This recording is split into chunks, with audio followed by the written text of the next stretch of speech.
Presentation of this panel, and I'd like to welcome to the stage Stefanie Wasserman, independent scholar who will be presenting Impulse, Art, Neuroscience, and AI.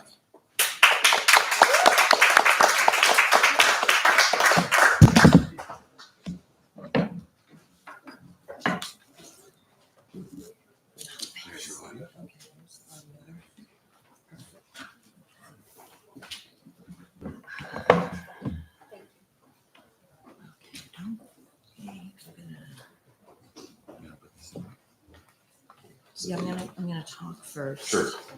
Then I'm gonna... Okay. Oh yeah, yeah. Right, because it's... Oh, perfect, okay. All right.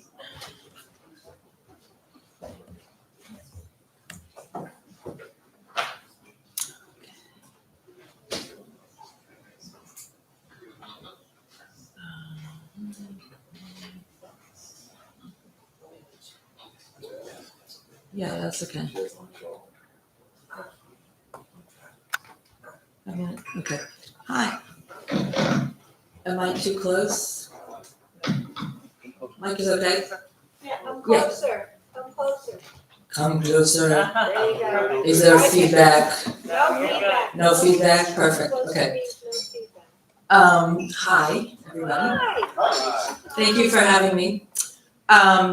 So before I give my talk, I wish to express my heartfelt thank yous to Lance Strait and the Institute of General Semantics for the invitation to participate. And to my dear friend, Gina Valenti, for conceiving and shaping and growing and nurturing and continuing to maintain the 404 Festival of Art and Technology for 20 years. Yeah. And to 20 years of deep friendship and love. I met Gina at the very, very, very, very first festival in Argentina in 2004. And she belongs here. Yeah, okay. And to Gina's mother, Susana Valenti, for her never-ending love and inspiration and her razor-sharp ability to always tell the truth. Yeah. And thanks to Mexico City and her many neighborhoods for 404's 20th year. For those of you who haven't been with us the past few days, the 404 Festival, we just returned from Mexico City. We exhibited at 2 museums there, and I'm going to talk through a little bit about that. So the first place we exhibited was at the Centro Nacional de las Artes in Coyoacán.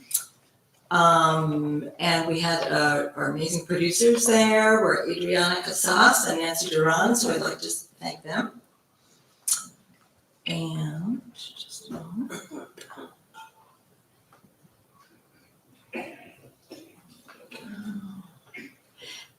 And in Juarez, to our producer at Centro de Cultural Digital, Marcela Flores, and our engineering guru, Salvador Chavez. Over 5 days in these two spaces, 404 was blessed with 5,000 visitors, and the largest turns ever at Centro Nacional de las Artes. That's what the security guards told us. Yeah. And in Condesa, another neighborhood in Mexico City, Tecuao and his team at Sound Audio Engineering, who were really, really helpful to us. And to my dear collaborator and creative partner in making of our artwork, Impulse, which I'll talk about in a second, as well as principal Mexico City producer, Annie Garcia Lau. and to Vivian Arts for creating a delightful and intriguing soundtrack for Impulse, and to Vladimir Sanchez for his tireless programming expertise. Okay, so what is Impulse? Okay, so Impulse is an augmented reality experience, not the thing with the glasses. Augmented reality, you point your phone and you click on something. It works like this. It's only for Android now. You download the app from a QR code, you point your camera to the floor, and you find the neurons or characters and their stories, and click to drive into a neurosynapse fiction adventure. I'll explain what I mean. Players take on the point of view of synapses in the brain. The 6 characters and their stories interconnect, just like synapses in the brain itself. Players enter a web of synapse fiction, and each character and their story is based upon and inspired by clinical neuroscientific research that includes Santiago Ramon y Cajal for the beautiful brain, Stephen Porges for the polyvagal theory, Norman Deutsch for the brain's way of healing, John Brockman for possible minds, and 25 ways of looking at AI, and also the latest cutting edge research on the biochemical effect of music in the brain. Okay. Following the timeline of the development of each brain, remember there's 6, over time, before birth to after death, Impulse asks, if this neuroelectronic transformation is happening now, in our current evolutionary moment, what mutations could happen in the future? For example, we meet Renee, who you'll meet in a second. Given her neuroelectronic environment at 4.5 months in utero, she's not born yet, who might she be by age 6 or 10, and age 60 or 75? What is that, given her before birth neuro environment, how will she manifest herself in the future? So let's take a few moments in Renee's life. This is a video made from the installation at Centro Cultural in Mexico City. So you can experience this in both English and Spanish, because we were in Mexico City. It's in Spanish, but I will read you the English translations after the video plays. Okay, here we are.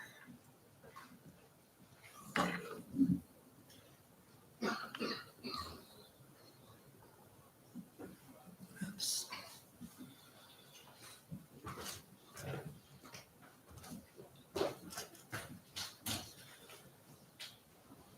You want to click the little green button up on top? There you go. Wait a second.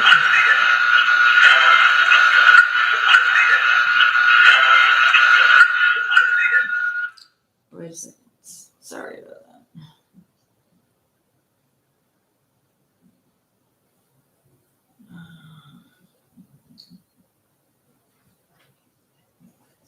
There we go. Okay, sorry. From the top. This is a Spanish introduction. And now you are experiencing the program itself, discovering the neurons as you click on the floor and you see these giant blobs. And you click on it and you meet characters.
This is showing you after you've made a bunch of clicks, they connect themselves, and so you create your own path.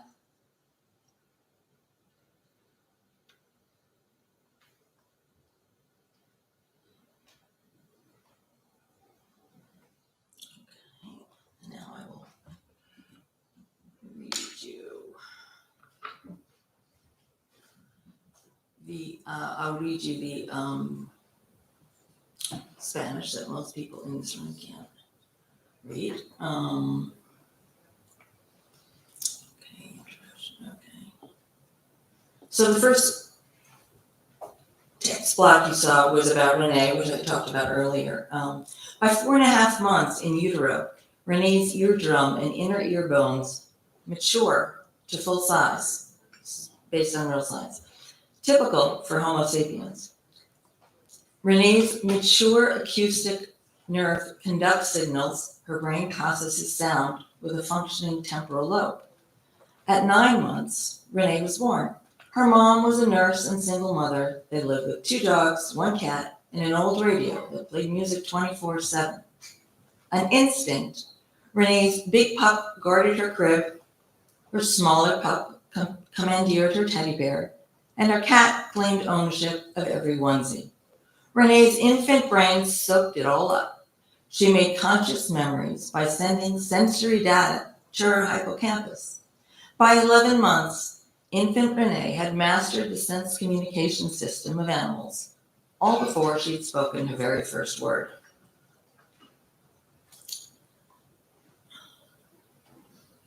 By age 6 through 10, we meet Renee again. As a little girl, Renee makes up funny noise-making games to play with her blind neighbor. In her game, Renee intuitively engages mirror neuron systems for patterning. It's a game that always ends with increased parasympathetic engagement, uncontrollable laughter, and many hugs.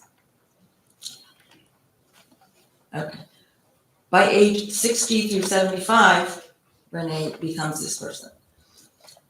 She now sculpt unused brain matter into new recovery pathways. Since more than 90% of the brain is made up of connections between neurons, brain whisperer Renee is inspired with endless possibilities. First, she captures the electrical wave produced inside the brain. With considerable patience, she accesses the encoded experience carried deeper within. It can be described as a pattern of energy with rhythmical ebb and flow, an impulse. Next, the electrical wave crashes and breaks. Serotonin and endorphins are released. That's how millions of neurons work in tandem to regain lost mental abilities. How spur compromised brain cells into a new cascade of activity? Brain whisperer Renee develops a unique eye exercise.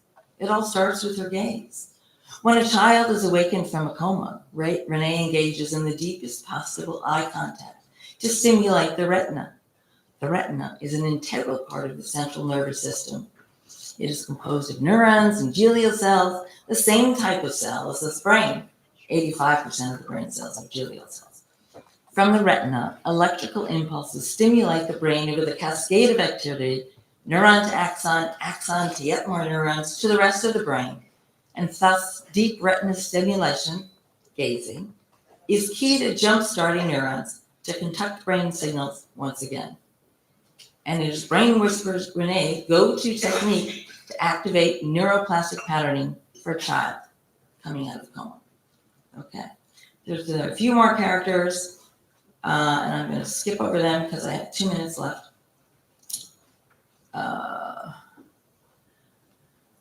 Finally, for all the characters and their stories, Impulse imagines evolution in the future. What are the implications of these evolutions in their daily lives for each microculture? How might these neuromutations affect society at large or their macroculture?